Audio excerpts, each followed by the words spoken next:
जब तक आप रजिस्ट्रेशन नहीं करेंगे आप आईसीआर की काउंसलिंग में बैठ नहीं पाएंगे, क्योंकि hello friends, this side Alok Sahu, I am BTech final year student from NTR Karnal. And आज बात करने वाले हैं काफ़ी इंपॉर्टेंट टॉपिक पर। आप लोगों को पता होगा कि आईसीआर के रजिस्ट्रेशन फॉर्म स्टार्ट हो चुके हैं एंड जो भी स्टूडेंट्स आईसीआर की काउंसलिंग में पार्टिसिपेट करने वाला है उनके लिए ये फॉर्म फिल करना बहुत ही ज़रूरी है। यानी कि जब तक आप रजिस्ट्रेशन नहीं करेंगे आप आईसीआर की काउंसलिंग में बैठ नहीं पाएंगे, क्योंकि आपके इस रजिस्ट्रेशन से ही आपकी आईसीआर की है जो वो रैंक आने वाली है। एंड बहुत सारे स्टूडेंट्स को ये डाउट आ रहा था कि भैया किन किन स्टूडेंट्स को ये आईसीआर के रजिस्ट्रेशन फॉर्म बनने हैं।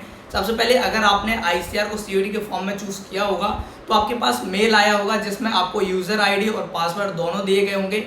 अगर जिन स्टूडेंट्स को मेल नहीं आया है और उन्होंने आईसीआर को चूज़ किया था तो वो स्टूडेंट्स अपने एप्लीकेशन नंबर को as a user ID and अपनी डेट ऑफ बर्थ को एज ए पासवर्ड यूज़ करके भी लॉगिन कर सकते हैं। एंड बहुत सारे स्टूडेंट्स ने ऐसा किया हुआ है, तो जिन स्टूडेंट्स को ये प्रॉब्लम आ रही थी वो इस तरीके से ट्राई कर सकते हैं कि यूज़र आईडी में अपना एप्लीकेशन नंबर लिखिएगा एंड पासवर्ड में आपका डेट ऑफ बर्थ हो रही होगी जिसका फॉर्मेट हो रहा होगा ईयर, मंथ एंड डे। तो अगर आपकी कुछ 7 या 8 ऐसे सिंगल डिजिट में होगी तो उसके साथ 0 भी लगाइएगा।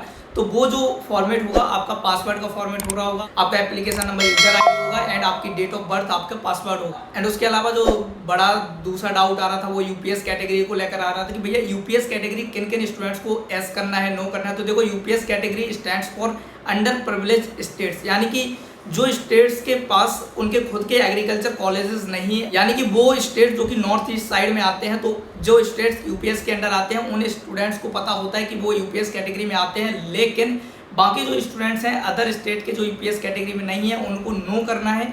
यूपीएस कैटेगरी में मोस्ट प्रोबेबली जो नॉर्थ ईस्ट के स्टेट्स हैं वही आते हैं, बाकी आपका स्टेट यूपीएस में नहीं है ये आप गूगल करके पता कर सकते हैं। यूपीएस कैटेगरी सभी स्टूडेंट्स के लिए नहीं है, क्योंकि अगर आप यूपीएस कैटेगरी में एस करते हैं तो आपको उसका प्रूफ दिखाना पड़ेगा, इसलिए आप एक कंफर्म होकर ही यूपीएस कैटेगरी को एस या नो करिएगा कि आपके पास आपका जो स्टेट है वो यूपीएस कैटेगरी में एलिजिबल है या नहीं है। उसके अलावा मैं बता दूं कि जो स्टूडेंट्स आईसीआर की काउंसलिंग में पार्टिसिपेट करने वाले हैं वो ध्यान रखें कि ये रजिस्ट्रेशन करना कंपलसरी है। अभी आपका पेमेंट ऑप्शन नहीं आएगा, पेमेंट ऑप्शन आपकी रैंक आने के बाद ही आएगा, तो पेमेंट अभी नहीं करना है। अभी आपको अपने डॉक्यूमेंट्स की डिटेल्स और आपको रजिस्ट्रेशन फॉर्म में जो जो इन्फॉर्मेशन मांगी गई है वो सारी इन्फॉर्मेशन आपको फिल करना है एंड बस फिल करके सेव करके छोड़ देना है, आपका रजिस्ट्रेशन हो जाएगा।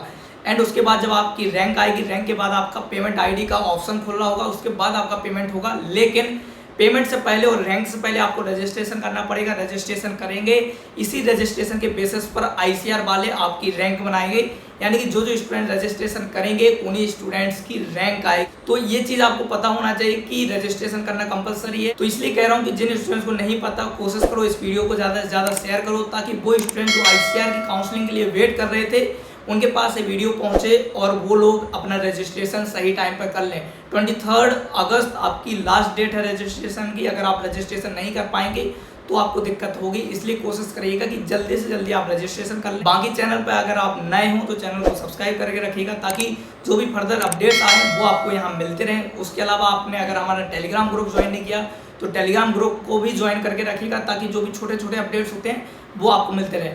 उसके अलावा जो तीसरी चीज़ है वो सबसे बड़ी इंपॉर्टेंट चीज़ है। आप लोगों को पता होगा कि आईसीआर की काउंसलिंग में बहुत ज़्यादा टाइम लगता है, बहुत सारी चीज़ें आपको ध्यान रखनी पड़ती है। कैसे प्रेफरेंस लिस्ट बनाएं, कौन सा कॉलेज सही है, कौन सा कॉलेज सही नहीं है, किस कोर्स में जाना चाहिए, किस कोर्स में प्लेसमेंट है, किस में नहीं है। तो ये सारी चीज़ें हम अपने 1-to-1 पर्सनल मेंटरशिप प्रोग्राम में आप लोगों को प्रोवाइड कराते हैं, जिसमें आपसे 1-to-1 पर्सनली हम आपसे कॉल पर बात करते हैं, आपकी बातें सुनते हैं, आपको बताते हैं कि कौन सा कोर्स आपके लिए बेटर रहेगा, कौन सा कॉलेज आपके लिए बेटर रहेगा। ये सारी चीज़ें हम आपके साथ पर्सनली 1-to-1 आपसे डिस्कस करते हैं। तो अगर आपको लगता है कि हमारे पर्सनल काउंसलिंग प्रोग्राम की आपको नीड है तो आप इस व्हाट्सएप नंबर पर हमें मैसेज करके आप ज्वाइन कर सकते हैं, या फिर इसके अलावा नीचे हमने गूगल फॉर्म दे रखा है डिस्क्रिप्शन में, आप उसको फिल करके ज्वाइन कर सकते हैं, या फिर इसके अलावा आप हमारे ऐप के थ्रू भी हमारा प्रोग्राम ज्वाइन कर सकते हैं। ये प्रोग्राम उन स्टूडेंट्स के लिए बहुत इंपॉर्टेंट हो सकता है जिनको आईसीआर के बारे में नहीं पता एंड उनको आईसीआर में इस बार कॉलेज लेना है। तो ये काफ़ी सारी चीज़ें आपको कहीं ना कहीं हेल्पफुल हो रही होंगी। तो जो यूपीएस कैटेगरी को लेकर डाउट था वो आई होप कि क्लियर हो गया होगा। उसके अलावा